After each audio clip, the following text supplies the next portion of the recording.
Salam sejahtera buat semua keluarga besar Bethany Miracle Center, Philadelphia yang on-site maupun yang online. Coba kita beri tepuk tangan yang meriah bagi Tuhan Yesus. Haleluya.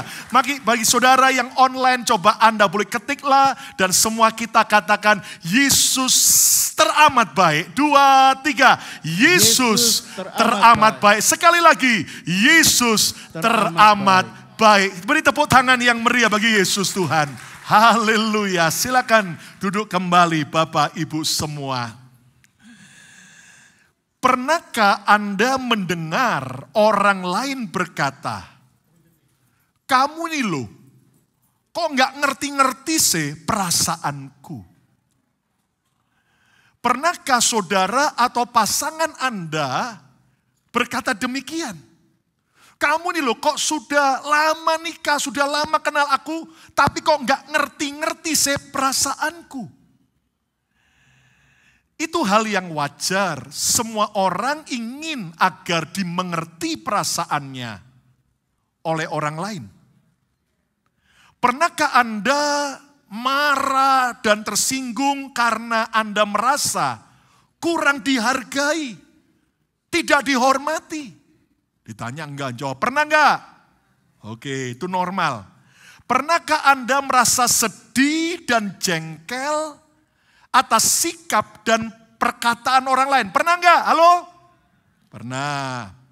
Pernahkah Anda menyesal telah menolong seseorang yang akhirnya membalas dengan jahat? Pernah tidak? Pasti pernah. Nah, semua orang mau dipedulikan. Semua orang mau dimengerti. Tetapi saudara sekalian, saya mau tanya buat saudara kekasih Tuhan hari ini. Pernahkah kita memahami perasaan Tuhan? Pernahkah saudara peduli akan perasaan hati Tuhan? Nah, ingat bahwa Tuhan kita bukan benda. Ingat Tuhan kita bukan zat atau sekedar roh. Tuhan kita adalah pribadi Sang Maha Kuasa. Dia adalah pribadi, saudaraku, Sang Maha Tahu. Dan dia adalah pribadi yang maha hadir. Dan kabar baiknya, dia Tuhan sangat mencintai saya dan saudara yang percaya. Kita beri tepuk tangan yang meriah bagi Tuhan Yesus. Nah, coba lihat kemari.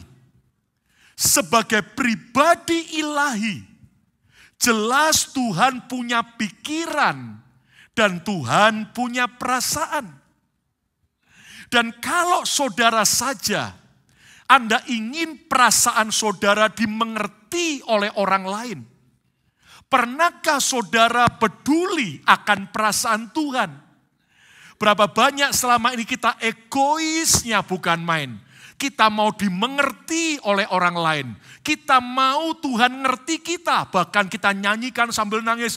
Allah mengerti, Allah peduli. Karena semua orang mau dimengerti dan dipeduli oleh Tuhan dan orang lain.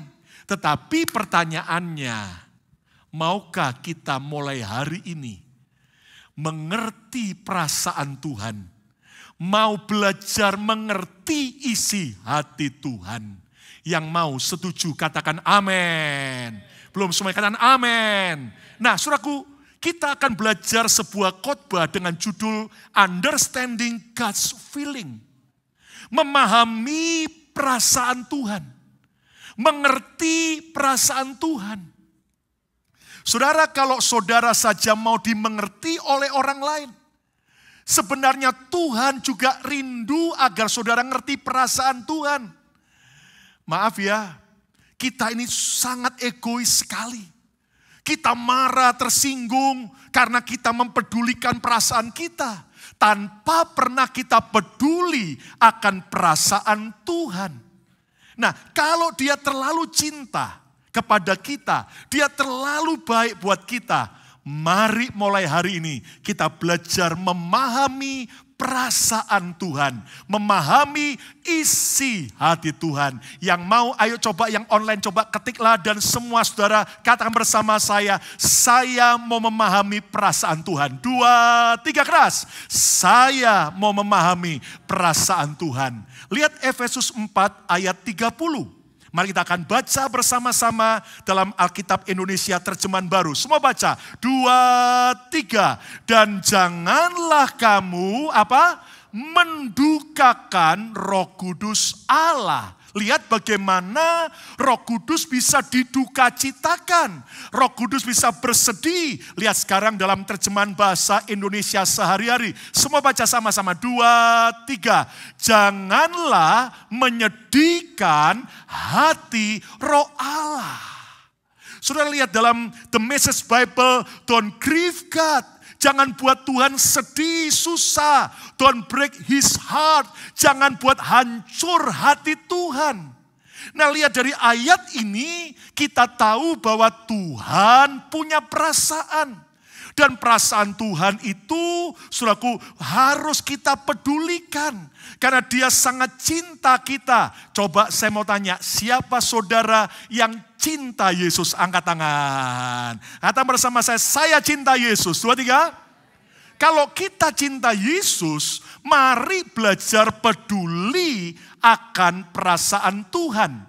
Dan ayat ini berkata, jangan hancurkan hati Tuhan. Jangan buat Tuhan sedih. Dengan cara apa? Kita mengerti perasaan Tuhan. Saudara sekalian, saya tahu ini khotbah yang kurang favorit. Orang lebih suka yaitu khotbah dengan tema Tuhan mengerti keadaanku. Tuhan menjawab doaku. Tuhan menolong aku. Tetapi saudaraku, mari sebagai Kristen yang dewasa. Siapa yang mau jadi Kristen dewasa? Katakan amin. Kita tidak hanya egosentris. Kita tidak hanya mi. Berkati aku, tolong aku, dengarkan aku, mengerti aku. Tapi mulai sekarang, Tuhan, aku mau belajar ngerti perasaan Tuhan. Yang mau tepuk tangan yang meriah bagi Tuhan Yesus. Alkitab menjelaskan buat kita apa saja sih perasaan Tuhan. Tuhan bisa bersuka, tetapi Tuhan juga bisa bersedih. Saudara, pertanyaannya, selama ini apakah Tuhan bersuka cita atas hidup kita? Ataukah justru Tuhan sedih, nangis terus, lihat hidup kita, lihat perbuatan kita, lihat perkataan kita. Tuhan bisa sabar, tapi Tuhan juga bisa murka. Saudara, ada banyak pengajaran yang kurang seimbang. Oh, kasih karunia Tuhan. Oh, Tuhan panjang sabar. Saya percaya itu. Tapi kalau Anda lihat dalam kitab Wahyu, bukan hanya ada kalimat di ayat di kitab Wahyu, pengorbanan anak domba, teladan anak domba. Tapi dalam kitab Wahyu juga ada kalimat ayat yang berkata, murka anak domba. Perasaan Tuhan bisa sabar, tapi dia juga bisa murka. Tuhan juga bisa lembut, gentle. Tapi Tuhan juga bisa tegas, marah. Saudara sekalian, Tuhan juga bisa terhormat, merasa disanjung, merasa dihormati. Tapi Tuhan juga bisa terhina. Pertanyaannya sekarang, kira-kira kita sudah membuat Tuhan terhormat atau Tuhan terhina? Tuhan juga bisa bangga, tetapi Tuhan juga bisa menyesal. Ingat bagaimana Tuhan menyesali telah memilih Saul jadi raja Israel. Saya berdoa dalam nama Yesus. Mari kita mulai hari ini peduli akan perasaan Tuhan. Jangan sampai Tuhan itu menyesal akan hidup kita. Biar Tuhan bangga atas hidup kita. Yang mau katakan haleluya. Di antara sekian banyak orang-orang Indonesia yang pingin ke Amerika. Kalau saudara dan saya bisa hari ini ada di kota Philadelphia, dimanapun di Amerika. Ingat baik-baik. buat Tuhan bangga. Jangan buat Tuhan menyesal. Jangan sampai Tuhan ngomong, aduh aku nyesel ya. Dulu waktu dia doa minta status imigrasi, kok aku beri ya. Sekarang setelah dia dapat status imigrasi, malah sombong, malah hancur hidupnya, malah jauh dan benci Tuhan. Jelas itu membuat Tuhan sangat menyesal. Tapi saya berdoa biar hati Tuhan bangga. Aha, aku gak pernah keliru memberkati dan menolong anak-anakku BMC Philadelphia. Ayo dong yang peduli tepuk tangan yang meriah bagi Tuhan Yesus. Nah sekarang pertanyaannya, Pastor Lukas, saya suka dong dimengerti. Orang harus ngerti perasaan saya, orang harus menghormati saya, orang harus menghargai saya. Nah sekarang untungnya apa? Saya memahami perasaan Tuhan. Saudara lihat kemari, saya pelajari orang sejak mengerti dan mau peduli akan perasaan Tuhan, hidupnya tidak akan sembrono lagi. Tidak ada yang amin. Orang sejak dia mau peduli dan ngerti perasaan Tuhan, hidupnya tidak akan sembarangan lagi. Yang setuju katakan amin. Saudara nanti Anda lihat dalam Efesus 4 tadi, ketika Paulus berkata jangan menduka citakan hati Roh Kudus. Ayat-ayat sebelumnya, ayat-ayat setelahnya, itu bicara apa? Jangan sampai perlakuan kita, perkataan kita, isi hati kita mendukakan Roh Kudus. Sampai akhirnya Tuhan berkata, buang semua kebencian, kemarahan dari hatimu. Buang semua tingkah laku perkataan yang kotor. Kenapa? Jangan sampai Tuhan itu membuat sedih gara-gara kita. Mari kita belajar setelah memahami perasaan Tuhan. Kita tidak akan hidup sembarangan lagi. Yang setuju katakan amin. Dimanapun Anda berada, di kerjaan, di rumah, bukan cuma di gereja, apakah kita membuat Tuhan bangga? Apakah Tuhan senang dengan perkataan kita, perbuatan kita? Waktu kita sendirian di depan komputer, pada waktu kita sendirian, sewaktu di perjalanan, apakah Tuhan bersuka cita atas hidup kita? Ataukah justru Tuhan nangis sedih atas hidup kita? Sekali lagi siapa yang mau menyenangkan, membuat Tuhan bangga, membuat Tuhan sangat bersuka cita? Ayo kita beri tepuk tangan yang meriah bagi Tuhan Yesus. Saudara sekalian, di Alkitab ada banyak contoh-contoh.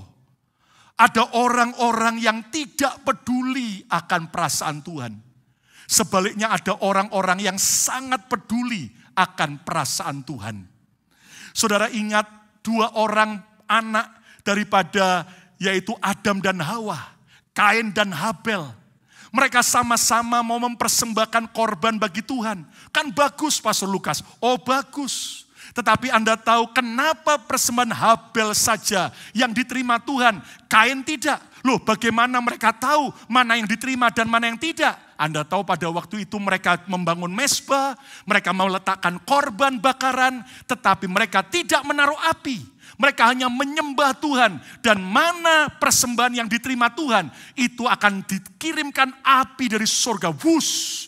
Dan yang tidak ada apinya berarti tidak diterima Tuhan. Saudara kalau Anda lihat apakah Tuhan pilih kasih?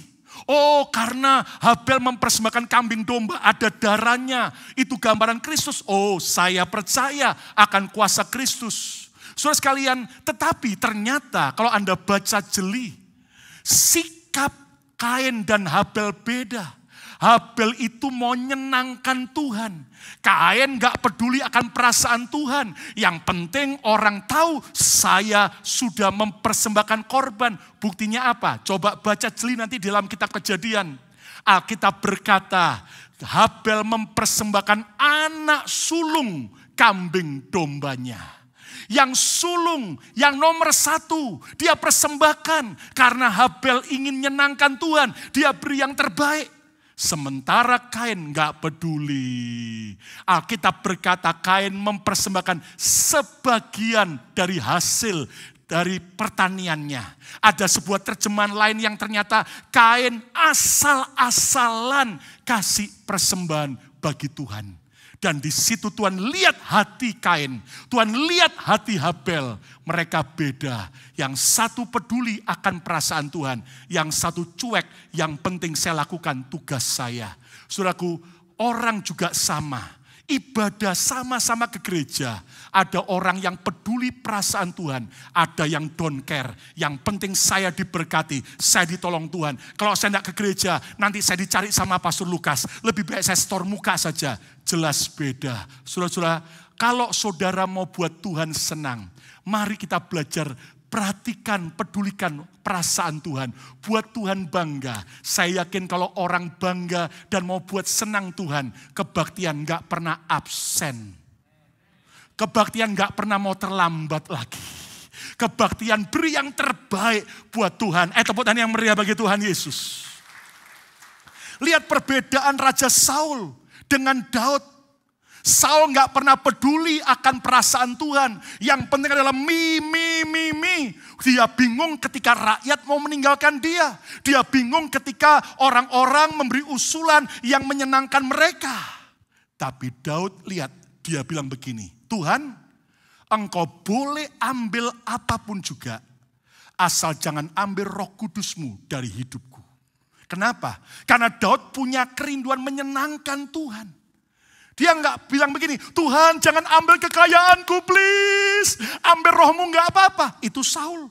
Tapi Daud bilang, Tuhan engkau ambil kekayaanku, engkau ambil semua kedudukanku, enggak apa-apa. Yang penting jangan ambil rohmu dari hidupku. Kenapa? Karena Daud peduli akan perasaan Tuhan. Dia mau senangkan Tuhan. Dan bedanya, lihat, Saul dia enggak peduli perasaan Tuhan. Roh Tuhan meninggalkan dia. Dia enggak peduli. Yang penting rakyat mendukung dia. Yang penting dia sukses. Yang penting dia berhasil. Pertanyaannya, apakah kita hari ini Kristen Saul atau Kristen Daud? Saya berdoa semua keluarga besar BMC, saudara dan saya Kristen Daud yang mau menyenangkan hati Tuhan. Nah, yang mau itu tepuk tangannya kenceng, saudara. Haleluya. Lihat bagaimana pada waktu tabut perjanjian, gambaran hadirat Tuhan. Ketika pada zaman Imam Eli, saudaraku, akhirnya mereka kalah perang dengan Filistin. Tabut perjanjian dirampas orang Filistin. Tapi orang Filistin kapok. Ya toh. Kenapa? Mereka kena tulah, mereka kena borok-borok dan sebagainya. Sampai tabut dikembalikan ke Bet Semes, ke orang Israel. Dan Alkitab mencatat bagaimana tabut perjanjian 20 tahun loh. Ada di rumah Abinadab 20 tahun. Tapi enggak tercatat ada mujizat dalam hidup Abinadab dan seisi rumahnya. Tapi akhirnya Daud peduli. Dia bawa tapi salah. Harusnya dipikul oleh para imam, dinaikkan kereta. Akibatnya usah mati kena sambar Tuhan. Lalu Daud menitipkan tabut itu ke rumah Obed Edom. Alkitab mencatat hanya 3 bulan. Ucapkan bersama saya 3 bulan. Alkitab berkata Tuhan memberkati Obed Edom dan seisi rumahnya. Wow. Saudara lihat kemari, 20 tahun tabut Tuhan yang sama di rumah Abimelek. Enggak ada apa-apa. Enggak ada berkat. Kenapa? Karena Abimelek enggak cinta Tuhan. Dia enggak betul-betul memperdulikan perasaan Tuhan. Beda dengan Obed Edom. Obed Edom baru 3 bulan saja. Hadirat Tuhan dia hormati, dia cintai, dia senangkan Tuhan. Buktinya mana Pastor Lukas? Kan gak ada ayatnya. Kalau Anda baca, setelah tabut dibawa dari rumah Obed Edom ke Yerusalem oleh Daud. Obed Edom dan keluarganya tetap mau dekat sama tabut Tuhan. Tetap mau melayani. Bahkan cuma main gambus dengan nada rendah. Bahkan cuma jadi usher. Ayatnya semua ada. Anda tahu kenapa? Karena Obed Edom sangat rindu menyenangkan Tuhan. Hari ini Anda Kristen Abinadab atau Kristen Obed Edom. Saya berdoa biar kita semua jadi Kristen Obed Edom. Sehingga Anda senangkan Tuhan. Kalau Tuhan kita senangkan, percaya. Apa yang kita sentuh, apa yang ada di rumah kita, diberkati oleh Tuhan. Amin. Saudara lihat kemari. Bukan cuman anak menantunya Obed Edom. Saya bisa bayangkan, coba lihat. Alkitab bilang sampai seisi rumahnya. Kalau Obed Edom punya pelihara kucing, kucingnya diberkati diberkati Tuhan. Sampai mana bukan cuma 3 sampai 30 ekor. Kalau Obed-Edom waktu itu melihara ikan cupang, maka ikan cupangnya diberkati. 1 ikan cupang beranak 1 juta ekor. Kalau Obed-Edom pelihara bunga mawar, pohon anggrek, itu sampai berbunga luar biasa. Kalau dia rawat itu pohon jeruk, jeruknya berbuah lebat. Kenapa? Rahasianya karena dia menyenangkan hati Tuhan. Siapa mau menyenangkan hati Tuhan, hidupmu akan berbeda. Tepuk tangan yang meriah bagi Tuhan Yesus. Lihat perbedaan antara Maria Magdalena dengan Yudas Iskariot. Setelah Yesus membuat Lazarus yang sudah mati 4 hari bangkit di kota Betani. Lalu kemudian dibuatlah pesta bagi Yesus. Semua lagi berpesta, makan, bersuka cita bagi Yesus. Saudara, hanya satu-satunya orang, yaitu Maria, yang mengerti perasaan Yesus. Buktinya apa? Lihat kemari. Yesus dibuatkan pesta, senang enggak Yesus? Senang. Tapi Maria kenal hati Tuhan, perasaan Tuhan. Perasaan Yesus lagi berduka. Kenapa? Karena di balik pesta, tidak lama lagi Yesus akan ditangkap, disiksa, disalibkan, dan harus mati di kayu salib untuk menebus dosa kita. Hati Yesus sedang sedih di tengah pesta. Lihat, Maria datang dengan air mata penyembahan. Maria bawa minyak narwastu yang terbaik. Dan Anda tahu waktu Yudas marah, buat apa pemborosan ini? Lihat, Yesus berkata, biarkanlah dia melakukan bagiannya untuk mengingat hari penguburanku. Loh, Yesus belum mati loh. Maria kenal perasaan Tuhan. Sampai akhirnya dia persembahkan minyak narwastu yang mahal. Kalau sekarang misalnya Chanel number 5. Dan Anda tahu saudaraku, akibatnya apa pada waktu Yesus digantung di rumah Pontius Pilatus semalaman. Kemarin teman-teman yang ikut rombongan tur ke Israel, lihat juga ke rumah Pontius Pilatus. Ada lubang, itu Yesus semalaman digantung di sana tangannya. So, kenapa? Karena saudaraku, waktu Yesus ditangkap dari Taman Getsemani, baru besoknya kemudian yaitu diadili. Jadi semalaman dia digantung di tempat yang gelap. Di saat itulah Yesus sendiri, tapi masih tercium bau wangi minyak narwastu yang Maria persembahkan. Pada waktu Yesus dicambuk, dimahkotai duri dan keringat dan darah di atas kayu salib, masih tercium bau wangi daripada minyak narwastu, daripada persembahan Maria. Lihat bagaimana para wanita di minggu pagi Paskah. Alkitab bilang, mereka bawa berapa kati, yaitu rempah-rempah. Untuk apa? Untuk mempersembahkan wangi-wangian itu untuk Yesus, mayat Yesus. Tapi saya mau tanya, persembahan mereka diterima Tuhan tidak? Sia-sia. Waktu mereka sampai ke kubur Yesus, kuburnya sudah kosong. Mayat Yesus sudah tidak ada. Yesus sudah bangkit. Persembahannya sia-sia. Tapi Maria, dia tahu kairos Tuhan. Dia kenal hati Tuhan. Dia peduli hati Tuhan. Akibatnya Maria ngalami yaitu ketepatan dan senangkan hati Tuhan. Saudara mau jadi Kristen Yudas atau Kristen Maria? Siapa mau jadi Kristen Maria yang peduli akan Tuhan? Tepuk tangan yang meriah bagi Tuhan Yesus. Sekarang mungkin Anda bertanya, Pastor Lukas, oke, sekarang saya tahu, saya mau peduli akan perasaan Tuhan. Tapi gimana caranya? Mari kita belajar, ada 3 kebenaran. Yang pertama, cara memahami perasaan Tuhan adalah melalui firman Tuhan. Through the word of God. Melalui firman Tuhan. Kenapa? Karena Alkitab adalah isi hati Tuhan. Ayo coba yang online dan semua yang hadir coba katakan bersama saya, Alkitab adalah isi hati Tuhan. 2, 3. Alkitab adalah isi hati Tuhan. Lihat 2 Timotius 3 ayat 15-16 dalam Alkitab bahasa Indonesia sehari-hari. Semua baca yuk sama-sama. 2, 3. Engkau harus ingat bahwa sejak kecil engkau sudah apa? mengenal Alkitab. Paulus bilang tentang Timotius, sejak kecil engkau sudah kenal Alkitab. Lihat kemari. Tuhan mau saudara kenal Alkitab. Bukan cuman sekedar punya Alkitab. Di handphonemu ada Alkitab. Mungkin di rumahmu ada banyak Alkitab tapi sudah berdebu. Jarang dibaca. Tapi Tuhan mau kita kenal. Kata bersama saya harus kenal. Bukan cuman baca tapi mengenal Alkitab. Terus baca berikutnya. 2, 3. Alkitab itu dapat memberikan kepadamu pengertian untuk mendapat keselamatan melalui iman kepada Kristus Yesus. Ayat 16, baca sama-sama. 2, 3. Semua yang tertulis di dalam Alkitab diilhami oleh Allah dan berguna untuk mengajarkan yang benar, untuk menegur dan membetulkan yang salah, dan untuk mengajar manusia supaya hidup menurut apa? Kemauan Tuhan, menyenangkan hati Tuhan. Saudara sekalian, kita bisa memahami perasaan Tuhan melalui firman Tuhan. Kalau saudara mau kenal perasaan dan pikiran seseorang, saudara bisa baca tulisannya dan lihat foto-fotonya. Tidak ada yang amin, betul nggak?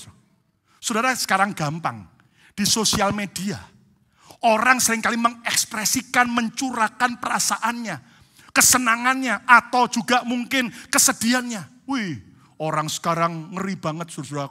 Kadang-kadang marah sama mertua. Se-Indonesia Raya sampai Amerika tahu semua. Ya kan, langsung kasih emoji wajah marah. Ya kan saudaraku, kalau orang baru beli tas baru, se-Indonesia, se-Amerika tahu semua. Kenapa? Dari fotonya dia pamer. Nah, saudaraku, hal yang sama untuk kita bisa tahu perasaan dan pikiran Kristus. Saudara baca dan dengar firman Tuhan.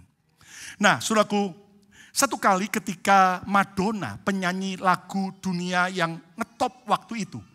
Pada waktu Madonna lagi zaman jaya-jayanya. Madonna itu orang yang introvert, tertutup.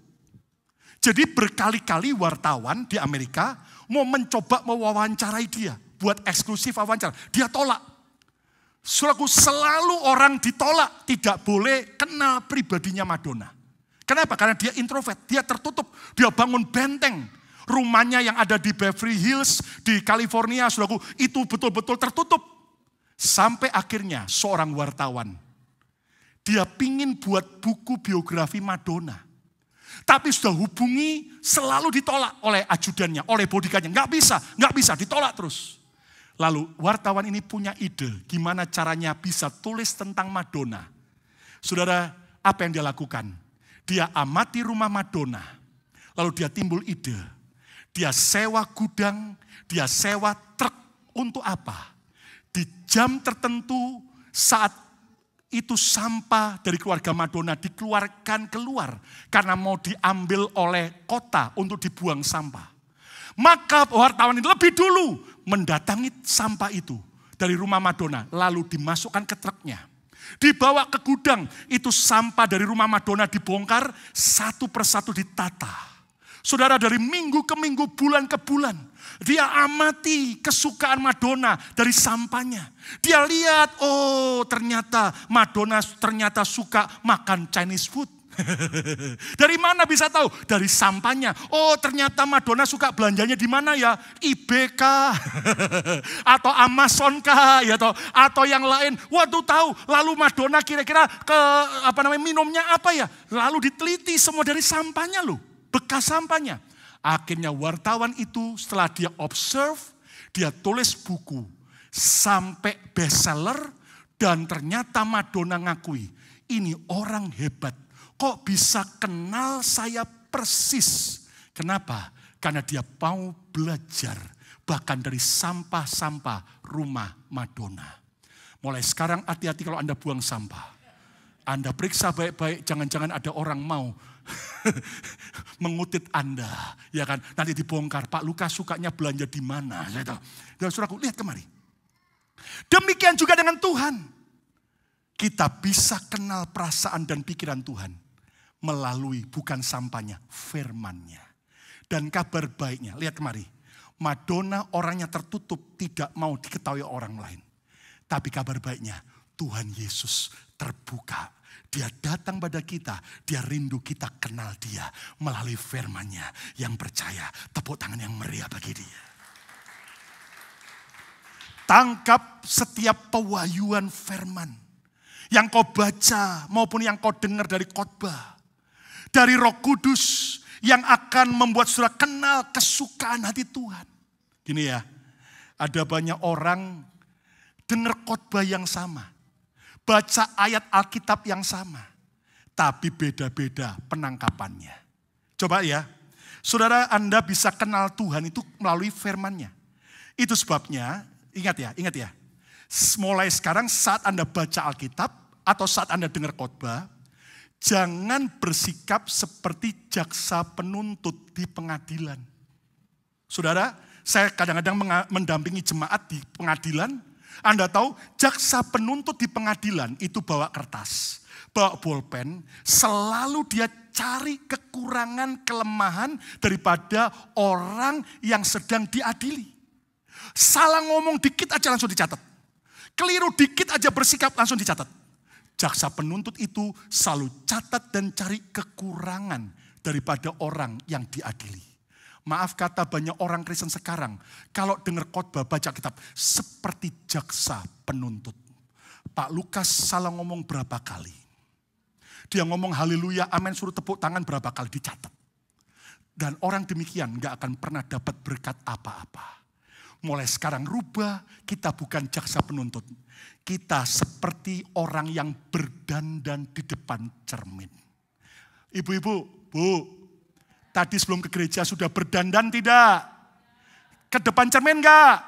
Halo ibu-ibu, waktu di depan cermin, saya mau tanya, cermin itu jujur tidak? Ketika Anda lihat di sana, lalu Anda bilang, saya tambah langsing. Tapi cermin tidak bisa berbohong. Ternyata tambah langsung. Betul saudaraku? Saya cantik, waduh wajah saya mulus. Ternyata cermin membuktikan banyak keriput dan tambah kelihatan tua. Saudara, kalau Anda baca firman, dengar khotbah seperti sedang berdandan di depan cermin. Yakobus berkata kita di depan cermin untuk kita tahu kondisi kita. Dan dengan hati yang rendah kita mau dikoreksi, mau belajar, hidupmu akan kenal Tuhan lebih dalam lagi. Tepuk tangan yang meriah bagi Tuhan Yesus. Mulai sekarang lihat, kalau dengar khotbah maupun baca firman, lihat ya, jangan seperti Anda sedang lihat menu di restoran. Apa aja ya yang dijual ya? Oh gado-gado. Oh lem chop. Saya nggak suka lem chop. Saya nggak suka gado-gado. Cari yang cocok buat saudara. Maaf kata ya, banyak orang Kristen nggak pernah dapat berkat dari khotbah maupun firman. Kenapa? Kayak begitu. Ini khotbah nggak suka saya. Ini khotbah. Yang ini cocok buat saya. Wah ini cocok buat mertua saya. Orang demikian nggak akan dapat berkat apa-apa. Mulai sekarang sikap kita harus diperbarui.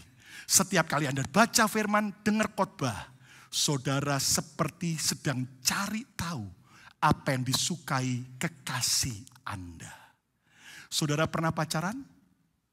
Kasihan enggak pernah pacaran. Saudara pernah pacaran? Waktu pacaran pingin enggak tahu apa kesukaan pacar Anda? Waktu Anda dengar khotbah, mulai sekarang, Tuhan, ajari aku kenal apa yang Tuhan suka dari hidupku. Tepuk tangan yang meriah bagi Tuhan Yesus. Yang kedua, cara memahami perasaan Tuhan melalui percakapan intim dengan Tuhan. Through an intimate conversation with God. Semakin sering kita ngobrol dengan seseorang, semakin kita akan kenal sifat dan perasaan orang itu.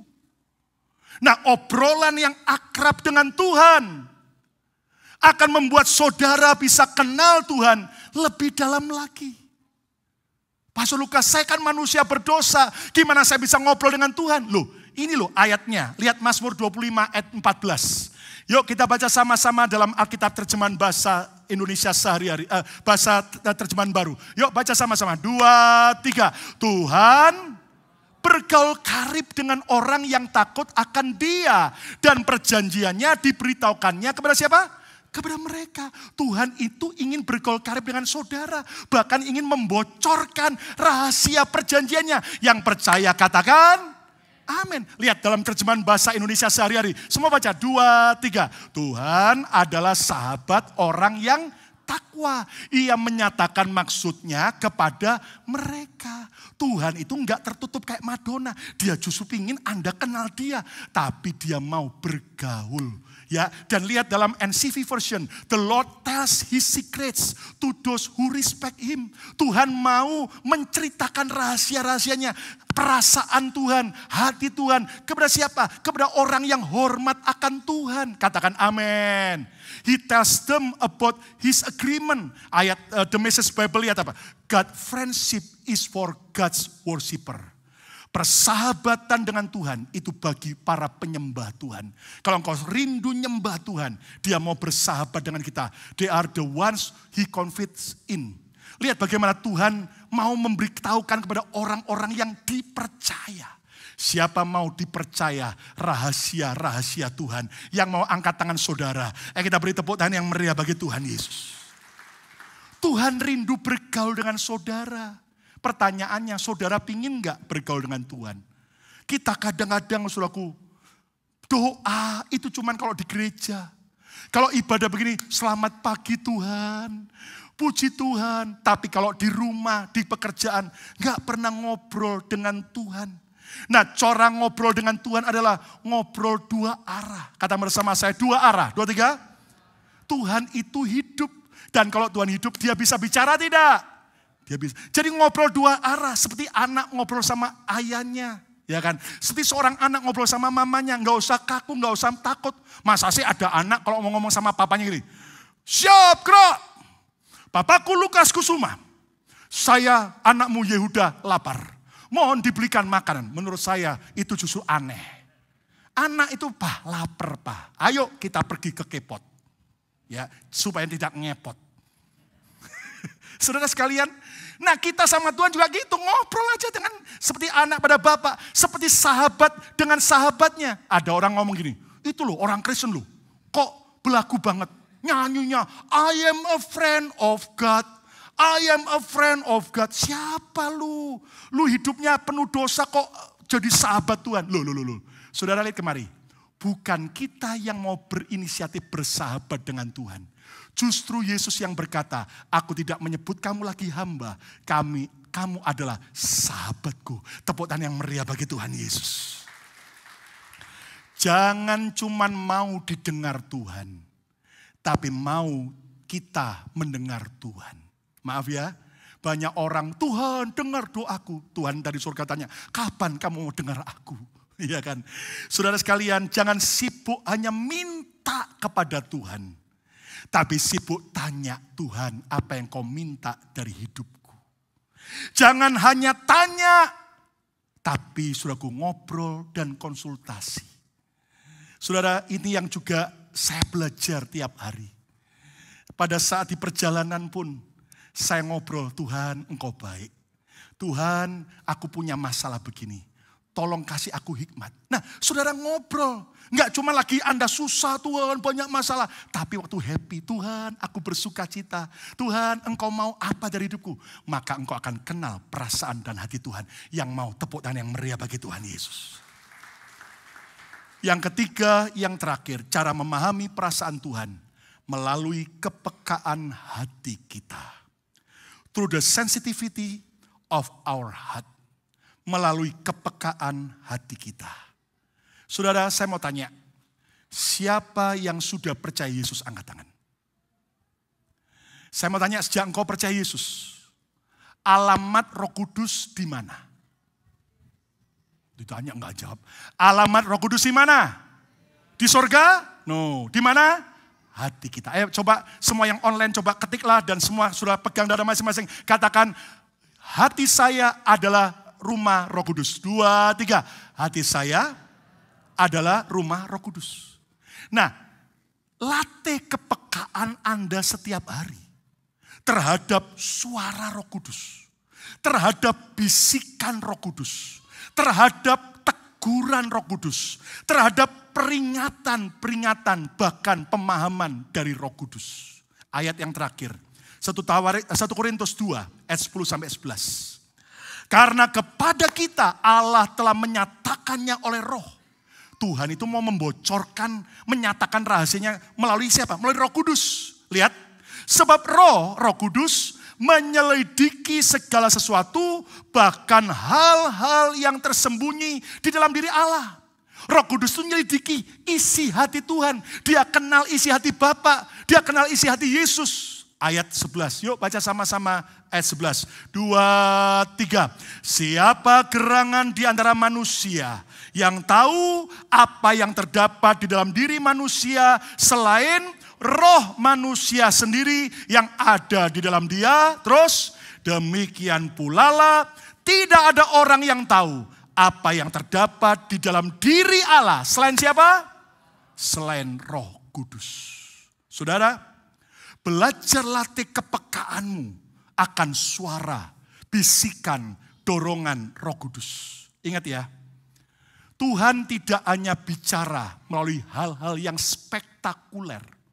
Tiba-tiba menggelegar, duar, ada suara, hai anakku Kristian. No. Tuhan tiba-tiba langsung mimpi. Ada kalanya Tuhan bicara seperti itu. Tapi lihat kemari, seringkali Tuhan bicara melalui hal-hal yang sederhana. Hal-hal yang simple. Buktinya apa? Saudara, nanti kalau Anda baca, waktu Daud dapat kesempatan di dalam gua untuk balas dendam kepada Saul yang telah memfitnah dia. Anda tahu, tiba-tiba anak buah Daud bilang ini, sekarang bunuh, Tuhan sudah serahkan musuhmu. Tapi Daud waktu dia mulai maju, hatinya berdebar-debar. Hati berdebar, duduk. Loh, Pak, apa Daud hatinya nggak pernah berdebar? Loh, jantungnya tetap jalan, tapi hari itu berdebar, duduk. Hatinya apa? Gelisah, nggak sejahtera. Waduh, rasanya nggak ada hadirat Tuhan. Daud langsung tahu.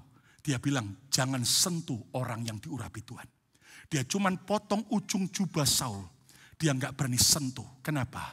Roh Kudus sudah memberi peringatan melalui bisikan hatinya. Saudara, saya pribadi sering dengar suara Tuhan. Bukan hal spektakuler, suara audible. Beberapa kali sih, mimpi dan sebagainya, penglihatan. Tapi yang sering saya alami, jujur. Kita harus belajar sensitif dengan suara Roh Kudus. Peka. Anda harus mau kenal hati Roh Kudus. Saudara, jujur, saya berkali-kali ditegur Roh Kudus. Saat saya kecewa dan jengkel sama seseorang. Ingat, saya masih manusia. Saya bisa marah dan jengkel sama seseorang. Dan tiba-tiba waktu saya jengkel dan marah, tiba-tiba ada suara, gitu tak hamba Tuhan. Loh, kaget saya. Gitukah anak Tuhan? Kaget. Ya saya marah Tuhan sama dia. Aku saja ngampuni kok. Kenapa kamu enggak ngampuni? Wih, nangis meleleh saya. Lumer, saya lepaskan pengampunan. Saudara, berkali-kali saya jujur hobi saya makan. Menurut saya tidak ada di sini yang hobinya makan. Kecuali saya. Kalau Anda hobinya makan, jangan lupa ajak saya. Saya suka ke buffet. Dan berkali-kali, ini jujur ya, lagi makan di buffet banyak. Tiba-tiba di hati ada bisikan lembut. Makan terus, mau cepat mati. Kaget saya. Kamu mau cepat mati, enggak sayang keluarga, enggak sayang jemaat. Dek, langsung saya tahu lemes, berhenti, tidak ambil lagi. Banyak orang Kristen tidak mengabaikan suara bisikan Roh Kudus. Kepiting, lobster, hajar terus. Pokoknya buffet tidak boleh untung dari uang saya. Harus bangkrut dan rugi. Di sini nggak ada. Beberapa kali Tuhan dorong saya lembut. Ketika ada kebutuhan untuk seseorang menabur. Tiba-tiba Tuhan dorong. Dan ada suara tabur nak. Kemarin di Israel, sebelum berangkat beberapa orang titip berkat buat saya. Ada yang bilang, Pak ini untuk Pak Lukas pribadi, tapi ada beberapa, Pak nanti tabur kepada orang di Israel yang Bapak didorong Tuhan. Dan saudara jujur, berkali-kali terutama saudaraku pada waktu saya ketemu dengan hamba Tuhan yang melayani di gereja Betania. Ya, di kota Betani, tempat kita lihat kubur Lazarus dan kemudian kita melayani di gereja itu. Tiba-tiba Tuhan ngomong, aku berkati dengan nama Betani.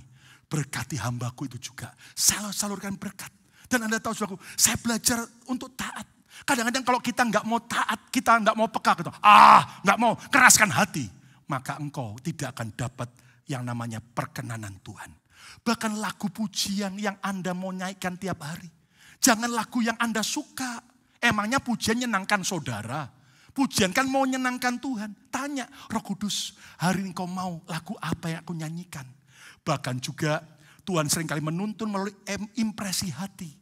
Saudara ada yang tanya gini, Pak Lukas dulu, hampir tiap hari sekarang khotbah di YouTube, di Mesbah Mujizat, selalu khotbah yang baru, fresh. Di mana sih kok nggak habisan bahan? Jujur, saya ini kan bukan pembicara. Saya ini cuman penyambung lidah Tuhan. Saya sering kali gini, Tuhan, besok lusa mau khotbah apa? Ngajar apa di YouTube? Tiba-tiba Tuhan nggak ngomong, ya udah tidur, nyembah Tuhan. Tiba-tiba nanti waktu tidur, keingetan bangun. Kamu ngomong ini, langsung saya bangun, saya ketik. Tiba-tiba waktu nyembah Tuhan, kamu ngomong ini, kayak diajari lah. Saya ini cuma tinggal ngetik. Jadi saya ini bukan pengkhotbah, saya bukan pembicara. Saya cuma penyambung lidah Tuhan. Dan hari ini pun apa yang saya khotbahkan, Tuhan yang menuntun. Dan saya percaya ketika kita mau peka dengan Tuhan, hasilnya akan luar biasa. Saya tutup dengan sebuah kesaksian salah seorang peserta tur BMC, tur Israel 2022 kemarin.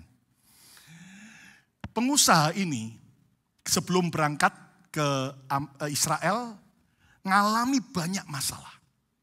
Saya udah ingatkan dalam pertemuan 2 kali Zoom bagi para peserta 74 orang ini. Jaga hati, jaga emosi, banyak doa puasa, lewati apapun juga tetap sukacita. Dan tidak boleh terhalang tetap berangkat ke Israel. Apapun terjadi. Nah dia dengar itu saudaraku. Nah rupanya sebelum berangkat banyak masalah. Termasuk sampai saudaraku, yaitu istrinya mendadak sakit gusinya, bengkak kayak bola tenis. Dia bilang gini, telepon saya, aduh Pak Lukas sudah kayaknya gak berangkat. Ayo Pak tetap berangkat, doa dalam nama Yesus. Puji Tuhan, sembuh akhirnya. Apa yang terjadi sebelum dia berangkat, pegawai orang kepercayaannya yang sudah bertahun-tahun ikut dia ngomong, bos, sorry bos, saya mau mengundurkan diri. Lemes dia. Loh, kamu kurang apa? Sudah saya beri fasilitas banyak, gaji tinggi. Enggak bos, saya mau mengundurkan diri. Saya mau buka restoran sendiri di tempat lain. Waduh, saudara, dia cerita jujur. Itu berangkat ke Israel, beban berat. Dan itu saudaraku, dia jengkel banget sama mantan anak buahnya ini. Kenapa? Karena ternyata dia ingat kebaikan yang dia pernah buat sama anak buahnya. Dia pernah tolong ini. Saudara. Tapi sekarang kok mengkhianati dia. Kok malah gini, waduh dia jengkel. Sudah tahu? Tiba-tiba waktu ikut perjalanan ke Via Dolorosa. Kita kan ada jalan salib, ya kan? Dan itu lewat pasar tua kota Yerusalem.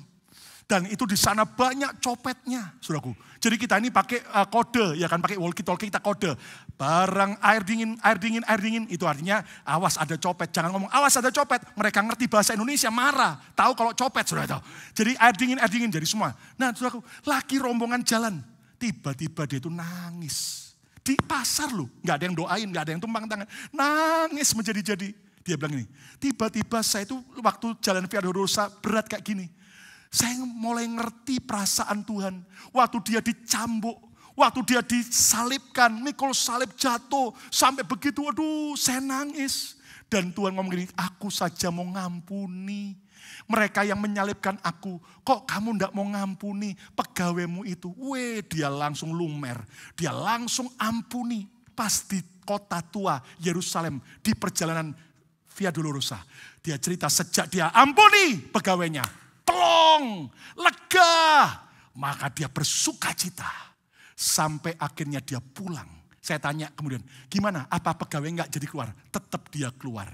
Tapi yang menarik hati saya bahagia. Dan ternyata waktu dia pulang, restorannya rame, diberkati oleh Tuhan. Belajar peka. dengan Roh Kudus. Kesimpulannya, cara hidup kita akan berbeda sejak kita mau belajar memahami perasaan Tuhan. Jangan cuman egois, hanya mau dimengerti. Tapi mari kita belajar kenal perasaan Tuhan. Apa saja perasaan Tuhan? Tuhan bisa bersuka, Tuhan bisa berduka. Tuhan bisa sabar, Tuhan bisa murka. Tuhan bisa lemah lembut, Tuhan bisa tegas. Tuhan bisa terhormat, tapi bisa terhina. Tuhan bisa bangga, tapi juga bisa menyesal. Bagaimana dengan kita selama ini? Dan cara memahami perasaan Tuhan ada 3. Yang pertama melalui firman Tuhan. Saudara belajar seperti di depan cermin, engkau sedang berdandan. Seperti engkau sedang baca dan engkau pelajari apa kesukaan orang yang kau cintai. Yang kedua, melalui percakapan intim dengan Tuhan. Dia Tuhan yang mau bergaul intim, akrab. Dan dia mau cerita hatinya, perasaannya buat kita. Dan yang ketiga, melalui kepekaan hati kita. Lembut, taat, terbuka, sensitif dengan suara Roh Kudus. Lembut mungkin. Anda mungkin disuruh untuk ngampuni seseorang. Anda mungkin disuruh untuk berbuat baik sesuatu. Anda mungkin disuruh untuk melayani sesuatu. Belajar peka, karena Roh Kudus dia bicara buat kita yang mau menyenangkan Tuhan. Tepuk tangan yang meriah bagi Tuhan Yesus. Ayo berdiri bersama-sama, datang pada Tuhan.